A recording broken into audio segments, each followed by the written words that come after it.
Charity, you have inspired me. You have taught me. You've shown me that a good thing can really just be a good thing. The love that we have is perfect. And so, Miss Charity Lawson, would you do me the honor of turning this fairy tale into a reality? I love you.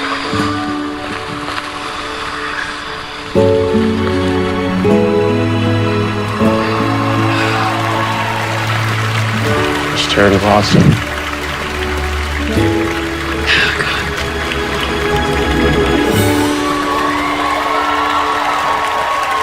Will you marry me? A million times.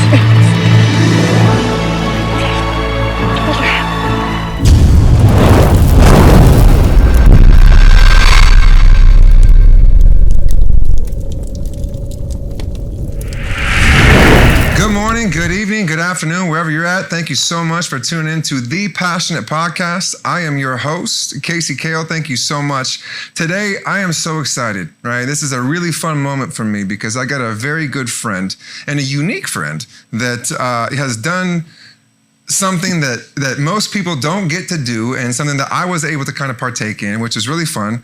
But I don't want to get too much carried away about talking about that. But I'm just so excited to introduce him. So, Dotun, man, are you there, bro? I'm here. I'm live, bro. Okay, there you are, man. What is going on, brother? It is so good to see you. Welcome to the Passionate Podcast. Those of you who don't know, Dotun is a season 20 of the Bachelorette winner. To Charity, man. Oh my gosh, bro. I still can't believe this is like happening. Like we knew each other from like a long time ago, and I couldn't hack it, bro. I didn't win my season, right? But you went on to go and win, bro. I can't wait to dive into this. How are you doing, brother? So good to see you. Yeah, man. I'm doing good. Thanks for that intro. It's always funny when I hear like winner, which technically is true, but it's like, you know, kind of hard for me to like say that because it's like I want to say I won, right? Like I try not to treat it as a competition. But yeah, I got lucky is what I like to say, that I was able to like find someone I was compatible with, find someone I liked, and eventually someone I loved. So yeah, man, it's so good to be here finally and catch up. And I've been thinking about you over the years and like wondering how you're doing. Obviously, having our lives intertwined at that time. So yeah, things have been good, crazy since then, but obviously good. Grateful for everything. Still can't believe it myself. You said you can't believe it. You can only imagine how I feel, right? Every day I wake up and I'm still like, did that really happen? Like, it feels like a fever dream in a lot of ways. So, but yeah, just grateful and blessed that like I got that opportunity, that somehow life and the universe led me there, and here I am. So, yeah, how have you been? Man, that's a loaded question, brother. But you know, we'll dive into that too. But I just want to really kind of introduce you, man. And you know, a long time ago, like you know, before the show, before COVID, before 2020, you know, those of you who don't know, Dotun actually used to work here at the bodybuilding with me, and I gotta say, it was the funniest situation because I'm an opportunist, right? And I have a knack for kind of like seeing good people, right? Or you know, reading a person. And I love being able to do that. So back in 2019-ish, maybe Dotun can correct me a little bit, but this beautiful black man came to my building, just showed up on the spot out of nowhere. And he was like, yo, I just love what you're doing here. You know, I want to work here. And I'm like, bro, you're hired. It was just a funny situation because out of nowhere, I was still kind of new and fresh, but I was working with a bunch of athletes in recovery and you know, physical therapy and stuff like that. And that was, you know, your background. And so when Dotun came and he was like, yo, I just love what you're doing. How can I be a part of it? You know, anyone that wants to be a part of helping kids and helping them become better and, you know, not just the athletic side, but, you know, a overall great student athlete. And he wanted to work with the athletes. I thought that was really cool. And so I was like, you know what? I'm going to create a position for you, bro. Like we literally created a position for him, and we had so much fun working together. And then of course COVID happened, but I got to know the Dotun, the hardworking, ambitious, driven, good person, good man, humble, just someone that like I just wanted to just hang out with. And it was really cool to kind of get to know you during that time. And I was talking earlier, but correct me if I'm wrong, bro. After COVID happened, we came back, we tried again, we tried to do something else again, right? Did you ask me, I forget, did you ask me about, hey, how was your experience on the show? I really, for some reason, remember you asking me how my experiences was, and now I know why. That's hilarious. I'm trying to remember the time. I mean, I think that was after, like filming. That was like a year ago. I think you reached out to me, congratulating me. I'm pretty sure it was after, right? That wasn't like any time in between, because I obviously wouldn't have, I don't know anything about the show. I didn't know you were on the show. You did a good job of really hiding it. I think at some point some of the coworkers had mentioned it, but I was like, oh, okay, but I didn't really put much thought into it. But yeah, I think I asked you that after I got back. Maybe we sent a voice memo or something. Gotcha. I'm a voice memo guy too, which is what I love about you. Like I know most people don't, but I'm a huge voice memo fan. It's just so much better. I honestly don't understand how texting is still a thing in 2024. Voice memos is the way to go. So anytime somebody gives me the opportunity to send one back, I'm all game. As long as I'm in a quiet place. There's not chaos behind me. I love it. I'm saying I love the voice message, because obviously the Passionate Podcast, I'm a passionate dude, as you know. And I just love to be able to convey my message, and not just send a simple text. I like to be personal, Yeah. And it just gets more in depth. But yeah, just going back to how we met. Man, that was a really interesting time in my life. I'm sure for you too, right? With everything new and you starting that business, and I just came back home after college, was kind of at home in between Fresno and SoCal a little bit, and then I just really wanted to break into the space, and obviously I was like super gung-ho at the time. I didn't have nearly as much knowledge and passion and expertise as I do now about functional health in that space, but I knew I wanted to get into it, and I just remember just kind of looking up a bunch of different places that were maybe doing something that was more integrative, a little more, forward. And then you came up, and I was like, oh, this is like, a heaven sent thing. And I've always kind of been, I've never really been a corporate person, although I do work for a startup now. I've never really kind of been a corporate person. I've always wanted to do my own thing. And I was like, I'm just going to go out and outreach and talk to this guy and see if he can, make something happen. And it just felt like a right fit. So it came up to you, and I remember that conversation. I remember you asked about my watch. I remember that specifically, and kind of off to the races. And so, yeah, a lot of gratitude for that time. It wasn't super long, but it was definitely for me, like a good place to be. Hopefully for you too, but like just to kind of again break into that space and understand and learn. I took a lot of learnings from my time there, and by that point, my passion only grew. And so, yeah, dude, it was really cool. And just really, really, I think it's really a cool thing. Most business owners, they get kind of set in their ways, but I think you saw the vision, and it was cool to like see you take a chance with someone you don't know, which is how I am too. Like I'm huge on giving people chances. You just never know what they're going to bring to the table. And yeah, man. And after that, then we had a working relationship, and started doing some. What were those things called? What was that program called? I forgot the name. Do you remember we had a name for the program where we were going to the kids? I'm not remembering the name of it. I don't remember either, but man, I just remember loved working with you, man. And I just knew that you were special. And I knew that, if times were different, right? And it wasn't like right during the COVID, right then and there with everything had to get shut down. I really think we could have expanded that program really deeply, because we have now. And, we've really grown it to something really great that really takes care of a lot of the local high school athletes, collegiate athletes. I'm actually giving away NIL deals now, bro. Like it's actually really, really, really kind of a big deal.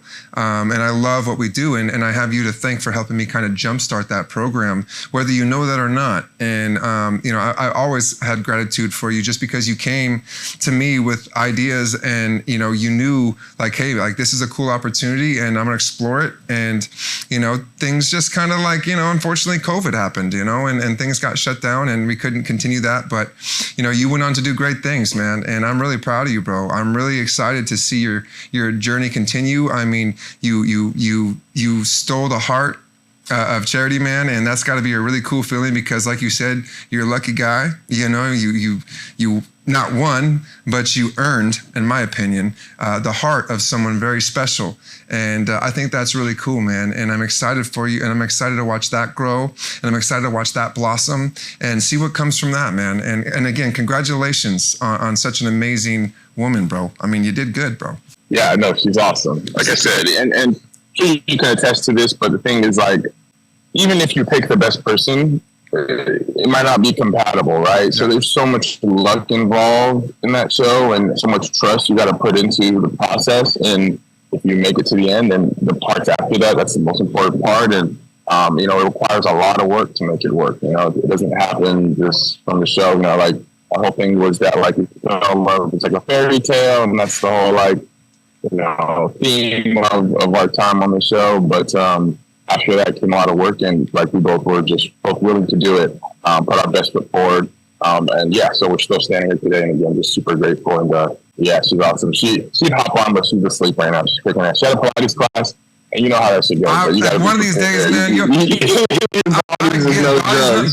the bodybuilding, bro. The bodybuilding, bro. You know what I mean? We got to take care of our bodies. We got to take care of ourselves. And I know that she does that. It's very important. It's good. It's important for the mental health, for all the things, the cameras, the lights, the actions that you guys go through. It's very important that you guys take care of yourself. And that's my biggest message I can convey to both of you is, make sure you're hitting that gym, bro. Make sure you're getting that time in. Make sure you're getting that faith, family, all the fun things, man. Make sure you're taking care of yourself, because it is a whirlwind, bro. And what people don't know is that, when you are on that show, it is like a fairy tale. You're going in a bunch of different, locations and places and trying to, compete with, which we're going to get into in a second, but other men who become your boys and like your boys are, I mean, dude, the guys that are on my show are my boys, dude. Like, we'll get there in a second, but at the end of the day, man, you're going through all this stuff, competing with other dudes, trying to earn this woman's love through a fairy tale type, process. And then when the show ends, you're like, oh crap, we got to do the work now, right? Because marriage and relationships are work, right? Those aren't the fairy tale. No, it takes work. And I'm really proud to hear you say that, man, that you guys are doing that work together and really growing and learning each other and learning from each other, man. That's really powerful, bro. Yeah, those guys are some of my best friends. They casted really well for Charity season, which I know she's super grateful for. But all those guys, I think usually, at least before, it was, as far as I know, the casting was always like bartender that's like 22 years old, right? So it's like, of course, that's going to end up being a shit show. There's going to be a lot of drama, but they really heeded Charity's, needs, and then they were able to give her, like, everybody there was like 30 years old, and like hedge fund people and like entrepreneurs. It was crazy. I remember walking in there and then being like, yeah, I'm sure I could do okay. I've got some advantages. And I was like, holy shit, everyone's over 6 feet. Everyone's a giant, really well off, beautiful man. I was like, okay, I'm probably going home tonight. So this was a waste of time. And, that was my feeling for the first, honestly, like 2 weeks until I talked with Charity on one of these, not last chance, but, like barbecue before the rose ceremony.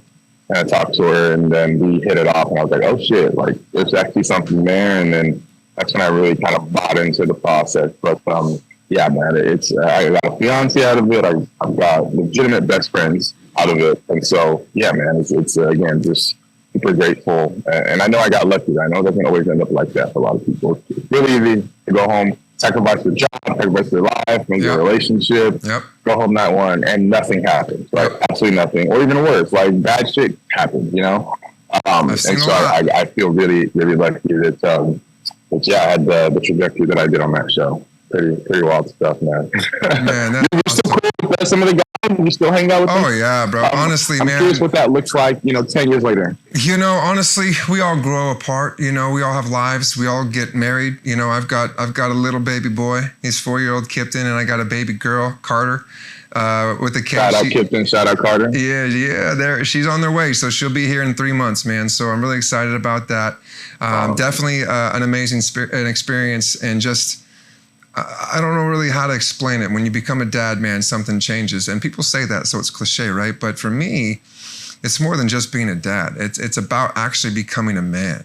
And it took me a long time to really evolve into myself, to be like, okay, I'm a man now, and that's just, I say that just recently, it makes things look different from different perspectives. And all you want to do is better the life of your family, and everything outside of that kind of changes, right? And you'll kind of experience that too as you go down that and navigate that road with charity. But for me, man, shout out Chris Lampton, Tyler, Craig, man, Kirk. I still follow all these guys, man. Ty Brown, Frank the Tank, man. Roberto won, man. I haven't really got to really tap in with him in a long time, and I hope he's doing good. Shout out Roberto. But, I still follow a lot of the guys, and I'll send messages like, Father's Day, I see Chris Lampton out there. I'll send him a huge message, like, hey, I love watching, what they do as dads and how their life has changed and evolved. And it's weird because you don't really talk every single day, but you still maintain the relationship with a lot of people, a lot of the guys. And I remember, man, when I was on the show, I didn't really know what to expect, but the guys kept me balanced, right? The guys were there. I obviously went on to go into The Bachelor Pad, ended up dating Vienna, ended up going on VH1 with DMX and a bunch of different crazier casts. I ended up doing quite a few shows, which I think it's funny that you didn't even know that I was on The Bachelor. It definitely, was a different part of my life. And you'll kind of see that go too, because you'll go through the phase of all the fun, spotlight, cameras, Dancing with the Stars, whatever else may come, right? And then comes the family time, right? And then that will change your perspective very, very dynamically to focus on just your babies, right? And just, charity, and really enjoying those moments. So my best advice to you right now, man, is really enjoy the time you have with her and embrace that, and enjoy just the love, the honeymoon phase, all the fun things that come with that right now. And keep doing the work. And keep being the man that I know you are, the good man, and being, loyal, faithful, and committed to that relationship, man. You guys are going to do amazing, amazing things, brother. Yeah, it's funny you mentioned that. It's like, I've always thought of it, I don't know why, even as a little kid, I've always thought of it in these stages of life where the more that you commit to, the more that it changes. And what I mean by that, especially relationships, so it's young and single, right? That's step one. But then there's you get a girlfriend, right? That's step two. And then now having a fiance, you just feel as you take those steps into, I don't know, whatever you want to call it, right? Family relationships, that kind of stuff. You start to feel, how do I put it? It's you lose certain things, but the benefit of I feel we're wired as human beings to give up our parts of ourselves, right? Yep. To sacrifice for the greater good for others. And so it's feeling how I feel now, going from obviously single and then engaged within 2 months. I'm oh yeah, it's going to be a shock. And it is, and there's a bit of an adjustment period, but then you lock in. And I've always taken my relationship seriously, but this one, immediately just having that title, you feel it more. And so what I'm trying to say is I can only imagine what that's going to be like when you have a kid, right? That's the omega. It's bigger than anything else. And so I'm actually looking forward to that stage of life. I'm totally happy with no kids now. Don't get it twisted. There's still so much for sure. Enjoy, bro. On my hit list that I need to go see. But yeah, it's been. I'm looking forward to that, and I've always kind of felt like my calling, more than anything, more than health, is to be a really good dad, and put good out into the world. So I take that very seriously, and so I want to make sure that I feel as prepared as I can. I bet some people just have kids and pop them out. You're not even a full person yet, and it's okay. It's all trial and error, but just want to go into it. We're talking about a whole nother life, not mine anymore. It's somebody else. And so, yeah, man, it's a very good point, and I appreciate those words, man. Yeah, man, of course, bro. I'm just excited for you. I'm excited to watch you go down that journey. Do you got any really close buddies that were on the show that you still connect with, that you say are like your family? Who are your guys? Man, I think part of the reason, again, I got lucky to have such close guys is that, the longer you are, the more time you have to bond. Yes. And I specifically remember it was all kind of fun and games up until New Orleans, which there were 6 guys left at that point. Yep. And I mean, it's not fun anymore at that point. It's just pure stress. Even if you're going on a date, it's just pure stress. And you're constantly worried about what's happening on that date, what's happening on this day, and now you're not collaborating anymore. I remember up to that point, we were always just shooting the shit, having a good time, at the pool, doing things, doing whatever, and then it became, everyone started getting quieter. yeah. Oh my God, dude, it's crazy. All the guys that were like super jokey, you just see them, like, their faces as they realize the writing on the wall, and I actually was, guys hate me for this. Generally I keep things close to my chest. I'm not like a blabbermouth. I for sure. Hear people talk. I don't really talk about myself too much. And so I never really said anything to the guys. And then I got my first one-on-one, and they come back and they're like, "Hey, how'd it go?" And I was like, "Oh, it was good. It was smooth." But the other guys, they would tell all the details, right? They're like, "Oh, I was doing this. I was grabbing this ass cheek and then this." And I was like, "Okay, interesting." But then the thing is, and then I remember it was right in, then I got the second one-on-one, and no one could believe it because I'd been so, like, quiet. So what the hell is this guy doing with Charity behind the scenes? Yeah. So it's, part of it is just me, but part of it is also respect for Charity and the intimacy and the process.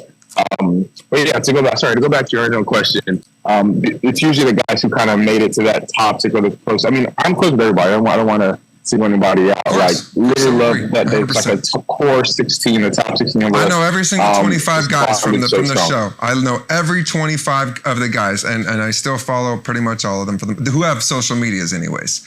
But you just know, it's a life-changing experience either way, and you don't forget those 25 guys. You just don't. No. I mean, we always talk about, like, the numbers. How many people have been on the show? You think 20 seasons, 30 guys. There's only 600 people on Earth who have ever been on this show. And then even further down, then there's only, like 100 who have made it to a certain point. And so you start to break it down, you realize how unique that opportunity is. And there's only so much people you can share it with, right? It's going to be those group of people, because every season is different too. So it's like what might relate with someone on one season won't for another. So anyways, I got really close with Joey and Tanner, I would say, are two of my best friends. Joey was just The Bachelor, had a great season. People saying he's the best Bachelor. And so it's very interesting. Joey, Tanner, Aaron B, Xavier is a good friend of mine too. Michael Barber, shout out Mikey.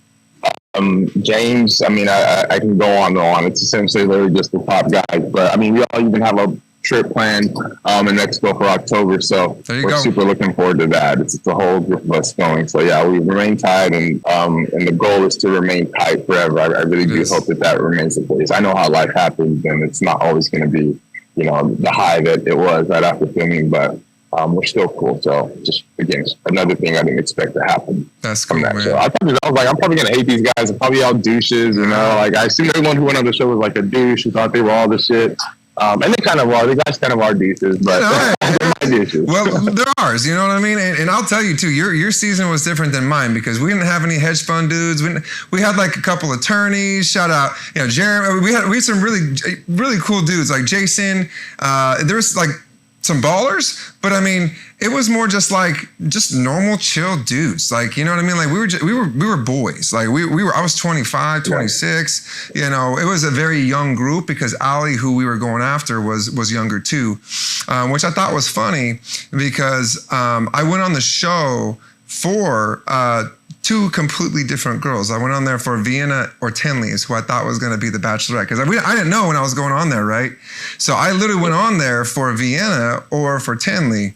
That's who I wanted. And I ended up dating Vienna for quite some time, and we ended up doing Bachelor Pad together, which I thought was kind of funny. That was a whole wild experience that we can get into that too someday. But it was really unique. And so my question to you, man, when you're going through that, because you got in there pretty quick, you were like someone bailed out and you came in like the last couple of weeks, right, and ended up winning the whole thing.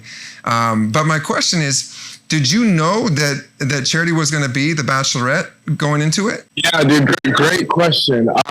So such a long story. We don't have, it takes hours to talk about my 2-week journey onto the show. But yeah, it was super early. Most people, if you don't know, are like 6 to 9 months out. They're casted, right? And they go through this whole process. Yeah. And so I had, exactly. And so I had 2 weeks to do all that. It was literally the 2 weeks of the most stressful, or 2 of the most stressful weeks of my life. And for most of it, the thing is I was going through that process. For most of it, I was not going to do it, right? It wasn't something I approached. I never cared. I actually hated reality TV at the time, especially dating shows. I thought they were all so fake. And I remember just going through the process of stress, saying no, I wasn't going to do it, but obviously didn't want to close that door. So of course I was going step by step. And then 2 days before, I remember talking to my roommate. He can vouch for everything I'm saying, really. He's the one who actually got me on the show. Again, I can explain that if you want. But 2 days before, people were flown out, right? I hadn't even been accepted yet, but I probably was. They were like, we're going to really reveal the Bachelorette. And I was like, listen, here's the deal. Like, I don't want to be like a token black dude on the show, to make it to a certain stage for optics, so that the franchise can be like, hey. And that was a thing too. And that was like a thing, right? So at that time. What's that? And that was like the thing with the whole Bachelor token, black guy stuff like that too. It was like it was in the headlines and media was like poking fun at it and stuff like that too. So I can totally see how you were kind of like, oh man, that makes total sense, by the way, bro.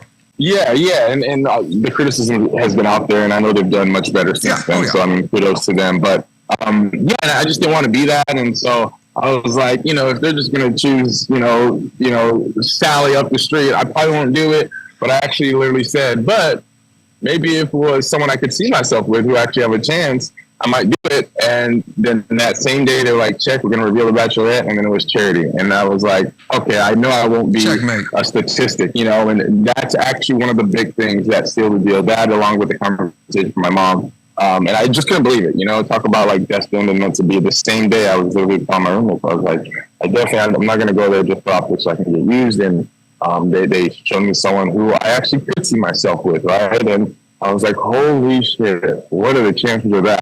So that was a really big sign for me to keep going through the process. And then again, I still was kind of on the fence, but I had a conversation with my mom that didn't still the deal for me. And that's when I decided to go on literally 24 hours before the flight. Not even, right? It was like 6 o'clock in the evening. And I think the flight was like 10 o'clock in the morning. So I love it, man. Super last minute. I love it. So very last minute, you were called last minute. You found out that it was Charity. You knew that this was someone you could rock with. What were those emotions when you first actually met her that first night? Because I remember my first night. My catchphrase still goes on. I want to guard and protect your heart. Right now, I've got someone that I do that for, but I have to say it once, bro. It was my catchline. So how was your first night experience, brother? How was it? Before that, I did want to say one time I told some of the Bachelor Nation folks that I was setting this up. They were like, you have to get him. The only way we approve this is if you say it's God and protect your heart. So check out the list. Thanks, man. I didn't have to ask. I got you, brother. I need to catch up on all the... Yeah, I need to catch up on all the legendary lore that is Bachelor and some of the key moments there. It seems like you were a part of that. Meeting Charity was... What's that? Go ahead. Oh, I was gonna say, yeah, man. From going on to the Bachelorette and then starting to go to all the events, right? All the places, all the things, getting all these fun appearances and then reunion parties and that's what created Bachelor Pad. Right, and then that's how I kind of actually met Vienna and through the reunions, and then we really kind of hit it off pretty quickly, and then we went on to Bachelor Pad, VH1, some other things too. But at the end of the day, man, it's just a roller coaster. And so I'm just curious how you dealt with it on that night, the first night you met, when you're kind of new to it, you're going into it, you got this new thing, you know that's Charity, someone you can rock with, and you're like, oh my goodness. Talk to me, bro. What's up? How'd you feel that night? Extremely nervous, first and foremost. As you know how it goes. I mean, you're in that hotel with nothing to do for days, and you start losing your mind. And then again, you can hype yourself and be like, yeah, I do pretty good in the dating pool outside of it, and so I should be okay. And then you go down and you meet the guys that everyone's dressed up to the nines with their best suits on. You're like, holy shit! I got like these people are beautiful human beings. Like I have no chance in hell. And that limo ride, boy, that's long, you know. And what they don't tell you. And what they don't tell you is that you got like 5 or 6 other dudes in that limo chilling with you, and you're trying, and you got people flexing on you. You got people trying to mind game with you. You got people like, hey, so what are you gonna do? What are you? And you're just talking with a bunch of just testosterone that's about to go out and meet this girl, and you're like, do I say what I'm really gonna do, or do I just kind of like, you know? Exactly. No, the testosterone is rampant, especially on night one. It's a lot of peacocking, a lot of feathers showing. And so, dude, I remember all I could do was think about, because my intro was super long. I mean, depending on I watched it, it's only for like, I'm only talking for like 15 seconds, but my whole speech was like, I want to say a minute and a half, 2 minutes. So it's a lot of words. I didn't come out with a gimmick. I didn't come out with, you know, just something silly. I was really just honest. I didn't really have enough time to like plan. Didn't really know what the show was about as it is. Yeah. And then being gimmicky is not totally my thing. So I just want to be honest and raw. And honestly, that's the plan, was to use that as a gauge, because if someone appreciates that, then to me, that's someone who has depth, right? If they want someone who's gimmicky, that's great. Best of luck. So that's kind of why I went with that. And but I was so nervous. I mean, like, I think I wrote it 2 hours before we got the limo. Had like literally 20 minutes to memorize it, just smashing bottles of champagne. Oh, so yeah, bro. 100%. Absolutely obliterated no question. myself. Oh, for sure. I was like, that was the whole experience. You know, just literally like calling the handler, like, hey, I need another round ASAP, man. Yes. I love my handler, bro. I mean, I prepared it for like 15 minutes and in front of a mirror, which, you know, you feel stupid enough as it is. Yeah. And so I'm trying to remember it in the limo. But I'm blanking so hard because I'm so nervous. And then I'm the first one out of my limo. Oh, rough, dude, rough. And then, dude, so rough. First one out of my limo. And then I go out there, and I'm telling you, man, it was like magic. I mean, I went up there, and I pretty much memorized everything. I remember opening the car door being like, my brain is completely blank right now. I couldn't even tell you the first 3 words of what I was supposed to say. But then I just kind of tapped into who I am and like made sure to not take it too serious in that last moment. And also a big thing is, you know, at the end of the day, bachelor or bachelorette, you're just a person. You know, you're just a person. You're not, you know, God sent. You're just another human being. And so I was like, you know what, Charity, I don't know her, but she's just a person, right? Just like me. So I don't need to like get all nervous and put her on a pedestal off the bat. Like, obviously, I want to get to know you, but I don't know you. You might be totally wrong for me. Yeah. So I just walked out there, and you know, so that's why I did my little intro. I was like, just being myself, and I was, you know, just again opened up, goofy initially, but then got serious with my opening words. And I can tell you that seeing Charity, first of all, I was surprised how small she was. I had no idea her height, right? You just see pictures. Oh my God, that girl is so tiny. I was like, holy shit, this girl is smaller than anyone I've ever been with. But she's stunning, right? That's immediately. Oh yeah, dude, she's beautiful, bro. Beautiful. I mean, I would say she has like, she looks like a doll. She doesn't look real. She almost doesn't look real. It's that's kind of wild. That's a good way to put it. She really does like a beautiful little doll, man. She is. She's beautiful, man. She really is. Yeah, gorgeous. And so, just walked up and then did a little smooth little intro and then held her hand, and then it all worked out. It all came out and flowed. And then, you know, it's funny. Charity actually, I don't know if people know this, but because of how I came out just natural and like myself and I guess confident, she thought I was like a fuckboy off the bat. She was like, oh, I think this guy's a real big fuckboy. Yeah. And so you'll hear her say, like, I got to keep my eye on him.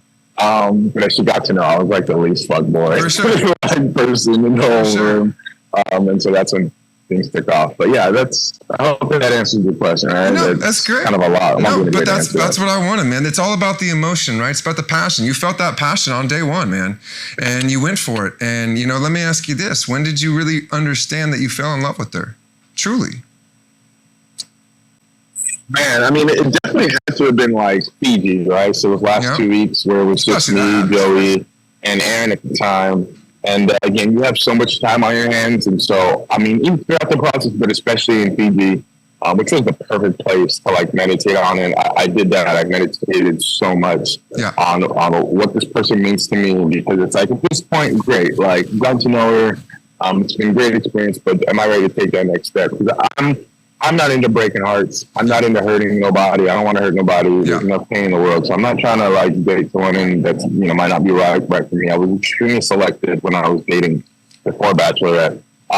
And so, yeah, it was just a PG and I just accumulated everything that I got to know about her, all our experiences, all our conversations. We had a lot of deep talks and she had so much depth. And I was like, oh shit, I think I'm genuinely in love, in terms of like, I don't want to go through this process and not see myself with her and make sure that this is really how I'm feeling. So, yeah, I would say those last 2 weeks definitely was when it was really locked in. For sure. And then the stage is right because then it's this, you have love, but then there's a certain kind of love that comes with time and only with time, yes. Right? Only with time spent with someone. And so I didn't have that yet, but I had the initial, feelings of it. And I was like, I really want to see this through. So that was the moment. I'll be honest with you. So, I didn't watch your entire season, I busy dude, you know what I mean? But I did get to watch a lot of you because I focused on you a lot because you're my boy, right? But I will tell you this. When I saw your proposal, I knew, and we'll watch that. But I will tell you, man, the way that you proposed to her, it touched my heart, bro, because I felt that was by far the most authentic proposal in Bachelorette history that I've ever seen.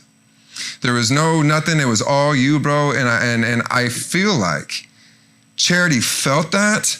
I felt like she already knew before that, but like, bro, like I'm telling you, that was a real moment in Bachelorette history. And between the both of you, that it was just a great moment, man. So let's talk about that, because when you went out there in that beautiful location on site and you dropped down to your knee, after saying a couple of things that you said, did you know that she was going to say yes? Or did you kind of like, were you scared? I mean, because obviously the production, they're like asking you questions and then I know you probably started overthinking everything and you're like, oh man, what do I do? But again, that was such an authentic proposal. So I want to hear what went through your head before, during, and then right after, right when she gave you that answer, bro. Look at me back, man. Dude, that whole day, I mean, first of all, obviously, like sleep deprived, right? Like, oh, bro, those. It's insane. We were up until like 4 or 5 in the morning because we were just told that day. Oh, so now is the time to write your speech. I'm like, I should have known about this for prepared for like 2 weeks. So I mean, 12 hours. I'm talking before we step out that final limo is when I'm like drafting it, writing it. We're up till 4 or 5 in the morning. So I'm exhausted, but I know waking up there, knowing that was the last day and my life was going to change one way or another, in terms of like, I'm either going to get this dream girl and like see this through, right? Which is huge, versus the total opposite, which is get crushed, right? There's no middle ground. There's no middle ground, bro. Extreme extremes. Yeah, 2 extreme extremes. And so, like, that's not easy to deal with. Those kind of things don't happen in life very often, where it's make or break. And so I couldn't even get any words out. I remember my producer, Pat, who's like one of the most unemotional people. He's a psycho, and I love him to death. But he's so unemotional, but you're doing those ITMs, and I couldn't get words out. He'd ask me a question, and I would just start bawling. That's why there's not really any interviews of me, because I couldn't get any words out. Just because you're feeling those extremes, man. And, so that's how it was beforehand. And obviously you're just nervous too about messing up the speech. And I really wanted to give her a good speech because she deserved it, right? She's not no basic girl. Like, that's somebody who deserves to remember that moment forever. So I wanted to make sure my speech was great and heartfelt. And I remember I wrote it down, but again, as soon as the limo, you're just sweating, you're hoping you remember it, and I'm trying to say it over and over again in my head. I had it here in my jacket pocket, just whipping it out every moment I could when there wasn't a camera on me. And then another producer actually gave me advice, the day before, and he was like, hey, whenever you do give your speech, just speak it from the heart. He was talking about his experience with his wife, and how he had all this stuff written, but just speak from the heart, that's going to come out well. And so I just kind of, channeled that, and I said, even if I don't remember, just go off the riff if you have to. But again, kind of like night one, for the most part, it came out how I wrote, because that's how I felt, right? I wasn't even remembering per se what I was saying. It was just coming out because that's truly how I felt. And so, yeah, man, immense nerves. Didn't smile at all. Everybody thought I was sick. Everybody was like, "Hey, Don, are you okay?" I'm like, "Are you supposed to be like laughing and happy?" I'm confused. Is this not normal? What people this is insanity. What people seem to forget, man, is most people, right, and most normal people that are on reality TV or in that type of spectrum of proposing to someone, they pretty much have an idea of what the person's going to say. Right. They I knew that my wife was going to say yes before I proposed to her. Right. When you're on a show like this, it is a contest too, right? Because you're on there with a bunch of other dudes, right? And they're all vying for the same love that you're vying for too.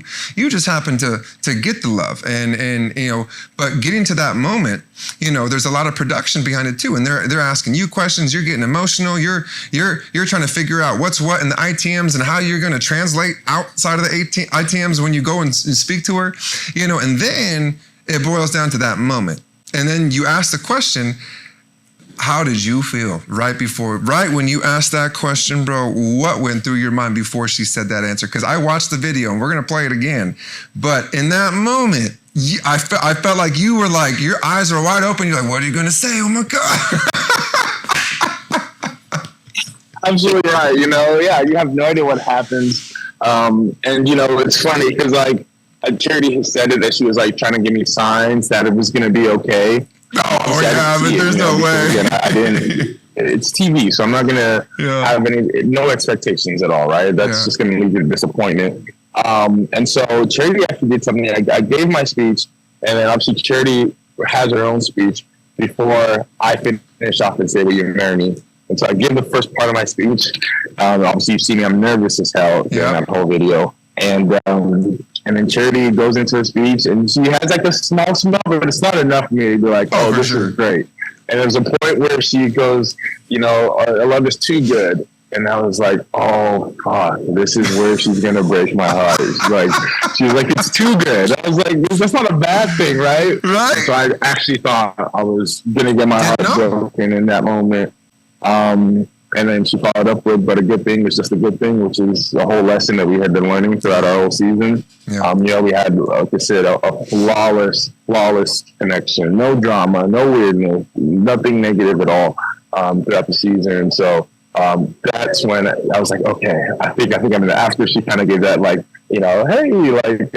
after the whole butt situation, she said the whole butt. Of course. And she was like, I think I'm gonna make clear, right? But then they told us, they go, she'll let you know at that point whether you're good or if you want to continue or to stop. And so when she was like, you stopped, and it gave me the sign to keep going, and I was like, you see me take a deep breath. I saw it. In that moment, you go, okay, my life is going to change in this instant, right? Mm-hmm. Again, you don't have a lot of moments where your life changes within 30 seconds. That's so rare to encounter. And so, then I got on her knee and I looked in the eyes. Obviously, at that point, I felt like she was saying yes, and she had a big smile on her face at that point, so I felt pretty good about it.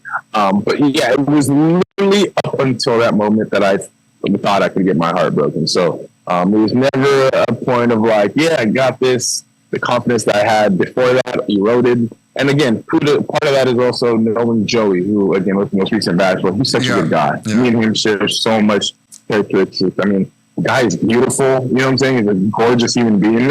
So I was like, fuck, I'm going up against the guy who's got it all. And so, then it just kind of worked out, And, but yeah, so much nerves, dude. So many tears that day.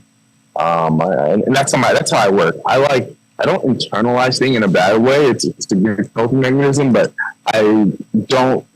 Tears will come out of me at those random moments, right? Yeah. If I'm going through a stressful period, like everything will be fine, but then their breakdown will happen at a certain moment, and it's like controlled demolition almost. Yeah. And so at that point, I couldn't hold it back. The tears were just flowing from the whole experience, and it just felt like weight off my shoulders when she said yes, and just thinking about the next steps, and hoping that the love continues in the fire that's still there for me. Well, bro, I can tell you right now, just looking at the look on your face and the way you light up, bro, I'm just so happy for you. And honestly, man, like your whole journey and everything you've gone through and, endured. What people also don't know is the stress and anxiety that comes with all that stuff. And then also what comes afterwards. Right now, you're back to your reality with Charity. And, she's got a bunch of stuff going on. You got a bunch of stuff going on, which we'll get to as we close up here. But, I'm just excited for you, man. You really seem happy, and honestly, just as your boy who's watched you grow and develop, from 4 or 5 years ago to where you're at today, man. I'm just really proud of you, and I'm excited to see the rest of your journey unfold. And I'm excited to see you become an amazing father, an amazing husband, an amazing partner, an amazing business guy, man. I'm just excited for you, man, and I'm really excited to watch you grow. So, after all the Bachelorette shenanigans, and now that you kind of moved on for that, what is next for you, man? You mentioned you were doing your startup, right, which is awesome. Let's dive into that a little bit. What is after post Bachelorette life look for you right now, brother? Oh man, it's been, up until this point, it's been tough. Trying to balance everything. Once you win, quote unquote, or you get chosen, that carries its own stresses. Right. And so, again, one thing is you have a whole relationship that you have to manage. Right. That is an immense undertaking. Right. So there's that aspect of just having a relationship, again, go from single to being a fiance engaged is a crazy transition. So there's that. Right. So even if it's just that alone, that would be intense. But then obviously there's all the engagements and all the things that you need to do, and all those interviews and podcasts and events to attend. And so as much as I truly do, I love new experiences. So, I've been super lucky. And like I said, so much love for the franchise, for ABC, just speaking for me personally, so much love. And it's been a really good experience for me. But it's tough trying to do all that and keep your job. I told myself that I wasn't going to quit my job. I wasn't going to stop doing what I do because, I know most people who are in my position end up doing that. Yes. But I wanted to stay around it. I want to stay connected to what I love and my passion, because it's so easy to just get sucked into that world, baby. Of all the glitz and glamour. And so, I just made sure that I kept my job. And so I just took 2 weeks off after filming. Shout out to Life Force. It's a startup company. They've been so gracious throughout this whole year. Most companies wouldn't put up with this shit, like me having to go on leave for a week or, for this filming, I was gone for 2 months, most places would never put up with that. But luckily I'm very valued there, and they're like, we'll be here and anything you need. So anyways, all this to say, essentially it's almost like I added on 2 full-time jobs, adding a relationship plus adding all the engagements and all the things that we need to do. So it's honestly been, again, grateful when it came to things, not complaining, but it's been one of the most stressful years of my life, certainly. Trying to fit it on. And I'm still going through it, man. To this day, I'm still going through it. And I work for a startup company, Life Force. They do proactive care. Really cool. So we're talking peptides, hormone therapy. That's what we do. That's what we do in the bodybuilding. Come on now. Peptide therapy's everything, man. Everything. It's the future. Thank you. Yes, I'm huge on peptides. And so doing that, but then also my business, right? I have a personal business, which has taken a hit, right? That's the one thing I haven't been able to pour into at all. And that crushes me because that's my passion. That's what I want to do. As much as I love Life Force and the company I work for, my business is my baby always. So I'm actually in a transitionary stage right now where I'm trying to figure out where I can cut some fat and there might be some hard decisions I need to make. With everything that's happened. I'm probably the worst person in social media. I have not capitalized on any of this shit at all. It's kind of wild, and people are kicking me in the butt for it all the time, including myself. But it's just hard, man. It's hard not have time, and it's a full-time job. And obviously, working before this call, going to have to do some work right after this to catch up. A lot of travel. So, man, that's kind of been up in my life. Is working up. Is still working with the startup company full time. My business, which is much more papered down, so it's part-time, on top of all the travel and the engagements and having a full-on fiance. So. Of course, man. And that's a lot. It's a lot of work, man. And a lot of people don't understand either. With the spotlight, that adds anxiety. It adds stress. It adds, you know, a lot of different things to your plate, man. And as men, man, we like to carry that burden, and we like to keep going and going and going and going. And that weight gets heavier and heavier and heavier, man. So, you know, make sure you take some of that weight off, man. Make sure you take some time for Dotun, and make sure you do the things that you need to do that fill up your love cup so that you can put that back into Charity's love cup, man. And make sure you can keep her full, because she's got a lot going on too, man. So make sure you're taking care of yourself, all right? It's important. And I know, because anxiety is a killer. Yeah, I'm trying, man. I'm trying every day's a battle to do all the things. I mean, like, dude, this is like the gym and my health, unfortunately, in a lot of ways, has taken a back seat, you know, to try to fit everything else in. When you're traveling, the gyms are shitty. It's tough. And on top of that, I also have some significant injuries too. But like, that's a podcast for a whole nother time. You probably don't know this. Sounds like you need to come to bodybuilder, bro, and come get fixed up, bro. That's what it sounds like to me, homie. Come on down. I got you, bro. That's my priority right now, because I have a lower back pain that stems from a knee. I have chronic lower back pain, and it's a huge part of my life. And so a lot of things I do has to be tailored to manage that pain. And so, yeah, that's kind of what I'm looking at too, is trying to reprioritize my body, reprioritize myself. You know, I might take you up on that, man, because I do really need like some combination of, I don't want to have surgery on it yet. They're saying I need surgery on the knee, but like, looking for someone doing PRP or stem cells or peptides. You know, I have peptides myself, right? I work with my personal clients, and so I have access to most of them, so I can use them, but I need some of the ones I can't get my hands on quite yet. Sure, get some BPC 157, bro. Get some of that, some TB, some Tymosin, man. Get some good stuff. There's a lot of things you can do, man. We'll talk about that offline, but you already know I got you, man. If you need anything, I got your back, bro, 110%. And you know, sorry that you're going through that pain on top of everything else you're, you know, going through, man. It's enduring a lot, and definitely make sure you take care of yourself, bro. But with that being said, with the travel and everything else, man, do you have any other like big trips planned? Anything else with Charity? Do you guys have a date yet? I'm kind of out of loop on that. Have you guys planned anything? Are you planning anything?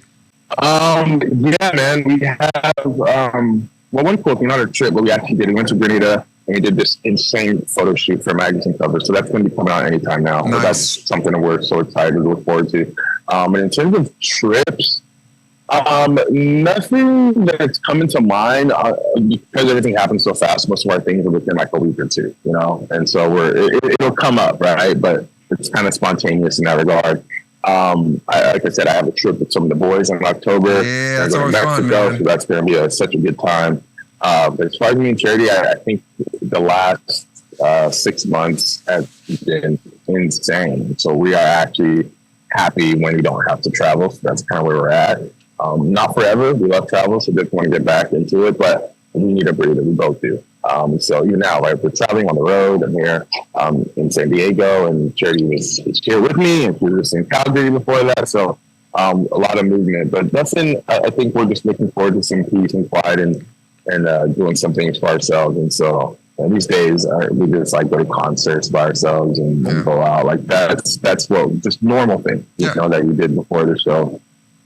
It's kind of what we're doing to fill up our cup and feel normal again. So that's kind of it. But man, nothing major. As far as like wedding planning, I know, you know, the analogy I came up with is everybody, when you go on the show, it's so interesting. Fans, and I love them, and I truly do appreciate the support. We get so much love, right? And I focus on the love. The hate we get is so minimal compared to other people. It's very true. There's a lot of others that get a lot of hate. And they don't win. There's a lot of keyboard warriors out there that are hurtful, man. It's not fun. Exactly. It's not easy. It's not easy. And so, we are, again, mostly focusing on the positive. It's been really good. But people think that because you go on a TV show, that your life is a video game. And so they're like, press X, jump, right? Or do this, That's a good analogy, bro. So that's kind of how it is with the marriage thing. People are like trying to smash buttons and like, how come he's not doing this? It's like, it's funny. It's always the people who have like 10-year engagements who want us to get, married yesterday. It's like, how long was your engagement? 10 years? Like, what makes you think because you're on a TV show, you think we're just going to get engaged or get married right away? So, so we're taking it slow. All that to say, we're taking our time. We're doing it normally. We want to plan it out well. And it's just been a heck. There's no freaking way we could have added on wedding planning on top of everything we've done in the past year. So as things continue to die down, then we can pour some more resources into that field. But we are totally okay with how things are. We're totally happy with how we are. We're shooting for the next year, but as time goes on, it feels more and more unlikely. It feels like it'll probably be 2026 if anything. And we're trying to do 2 weddings. We're trying to do one somewhere in the States, one a little bit more intimate, and then a big giant party in Nigeria. So I don't know how the hell that's going to work. That's going to be insane. I don't know who's going to be able to fly to Nigeria and all this stuff. Bro, I totally thought of Nigeria for a party like that, bro. I'm on my way, bro. I mean, are you kidding me? Let's go. I'm Yes. Yeah, you know what I mean? That's cool. Exactly. Keep an eye on your inbox. So you already know. Send me that invite when that's solidified. But yeah, man, that's kind of what's on the horizon. Just again, things come up pretty fast, so no doubt that things will be busy. But we don't have anything super locked in, super planned at this time. So again, we're honestly grateful for this little, sort of chill period in our life. Well, I'm really excited for you, man, and I'm just really, really happy for you, and I'm so stoked for you, man. Thank you so much for coming on the show today. The Passion Podcast, just love stuff like this, man. But how about one last thing, man? Is there any words of advice from Dotun the man, like, to find true love, man, to really understand, that love is unique and it could be found in many different ways and opportunities, and you found yours in a very unique one. What was your best advice for our listeners out there that, are looking for love and, can't really find it in normal places, whereas you found it in a unique place? What would your best advice be for people that are looking for love, man? So much, man. So much. The way we start is, focusing on yourself. Like, I truly believe you are what you attract. I think that's a very, very true statement in this life, that you are what you attract. And so focus on improving your life, whether it's physically, mentally, emotionally. I think people get so caught up on wanting a partner that they don't even focus on themselves. And it's like, you're not even like, no one would want to date you. So it's like, that's my advice, is focus on yourself and then put yourself in situations where you can find love, right? Put yourself out there, right? Go places, do things, go on trips, because it happens in the most spontaneous way. Leave yourself open to love.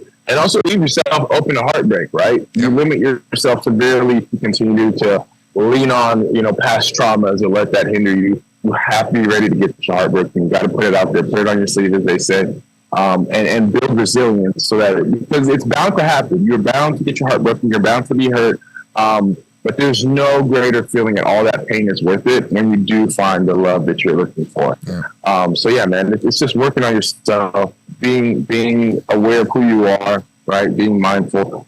Self-conscious is huge of how you are. Think about things you want in a partner, and how would you be able to attract that, right? While being yourself, your most authentic self. So a lot of cliches there, but it's because cliches are there for a reason, right? They're true. And so, open yourself up, right? That's what I did. I never thought I would find love on the show. And then the moment I saw it connected with charity, it helped me really put into the process. And that led to love. And I think there's an analogy there with life in general. So that's what I would say. I totally agree. And I'm with you, brother, on all of that. And, I've really learned firsthand, because, I take care of a lot of people, at the building. We do a lot of different things for recovery, pain management, peptides. We do all the things, right? And I really learned, because I can't really take care of everybody unless I can actually take care of myself first. And, we really got to be, as humans, coherent of our bodies, of our minds, of our souls, and our spirits, to make sure that we continue to put our best foot forward every single day. And I truly believe that if people really want to find a good love, they have to work for it. It doesn't come easy. And you really have to work on yourself to be the best version of yourself, so that a person that you find can accept that best version of yourself and be the best versions of themselves, so you can be the best versions together. Otherwise, it just doesn't work. So, I appreciate you so much. I think so many people, when they date, they always end up being the person that they want to become instead of the person that they are, right? That is a huge downfall for a lot of. You have to find someone who can accept who you are and where you're trying to go. But that's huge. That's another big one too. Yeah. Be yourself. Like it's cliche, but it's so important. You want to be happy, right? Not just trick someone into getting the guy of your dreams or the girl of your dreams. You really have to be yourself. Let them know. Be open. Don't don't give little white lies to make yourself seem better. Man. If you make 90K, don't say you make 120. Bro, just be yourself, right? Everyone does that. There's somebody for everybody out there. Bro, that is such a great statement. And that's probably the best advice, man, is be your authentic self. And I learned that, straight up, because we always want to be something better or be something a little bit better or, I kind of got to exaggerate a little bit on that. But it never works out, right? If you are your true authentic self, people can see right through it, and when I wasn't being my authentic self, people could see right through it. Yeah. And, I think that that's a big thing in this world is that we try so hard to be somebody that we're not. And then we lose sight of that. And then that conflicts the relationship down the road. Whereas you shouldn't care what anyone else thinks. Be yourself. Own who you are, and you'll find someone that loves that person unconditionally, man. And that is the best love that you can find. And I'm really excited that you got that, bro. And I'm just really excited that you hopped on here with me. And this was just such a really good podcast, man. It was so great catching up with you. Thank you for taking the time. Please give Charity my love, man. I really can't wait to meet her someday just because I love you. And I would love to meet this woman that swept you off your feet too. And that is also, in my opinion, just as lucky of a woman as you are a man today, brother. So appreciate you. I love you, man. Any last words? Appreciate you, Casey, for real, man. Again, echoing what I said earlier, man, thank you so much, for being a part of my journey, a part of my life. I hope I've been able to contribute to yours as well. And man, thank you for, just being stand up and just looking forward to catching up more. I know we could have went on for hours, but we've got to cut it at some point. But yeah, man, really, really great chat. Really good catching up with you and having this unique connection. I think it's so cool to have this connection in the hometown, right? I feel like throughout this journey, I haven't been able to really connect with Fresno because I live in New York, right? And I'm back and forth between here and LA. So again, thanks for having this chat. I really want to extend the string to my roots, right? And so a lot of that is Fresno and all my people in Fresno and people like you and all my friends. So thanks, brother. And keep doing the work you're doing. The world needs functional health more than it ever has. And so anybody who's in this field, so much respect, so much love. I'm going to keep doing a good fight too. So thanks for your time, brother. Thank you, man. I appreciate it very much. And you've definitely impacted my life, and I'm excited to watch yours unfold. And we'll definitely catch up soon. Maybe someday we'll hop on another one with Charity and whatever works, man. But I'm really excited for you to come back to Fresno so we can kick it, hang out a little bit, catch up more authentic, more just casually. And really just talk about other life and other life experiences, man. I can give you some really good insight from some of my shows and some of those experiences, man. But I'm really glad we did this because Fresno does need to know the kind of great man that you are. And, they don't really get to see you all the time. And, I'm excited because people will watch this and they'll see like, oh, man, that dude is from Fresno, Clovis, Central Valley. And I think they're going to be really excited to watch this show. So, again, thank you, bro. Thank you all who are out there that are watching the Passion Podcast. This is just such a fun show where I have a unique connection with someone from a previous reality TV show. And I just couldn't be happier that we got to really see his experience and see the authentic emotions that do come from that show, aside from some of the other things that don't. So again, thank you so much for watching the Passion Podcast. We'll catch you next time. I'm your host, Casey Kale. Thank you and have a great night.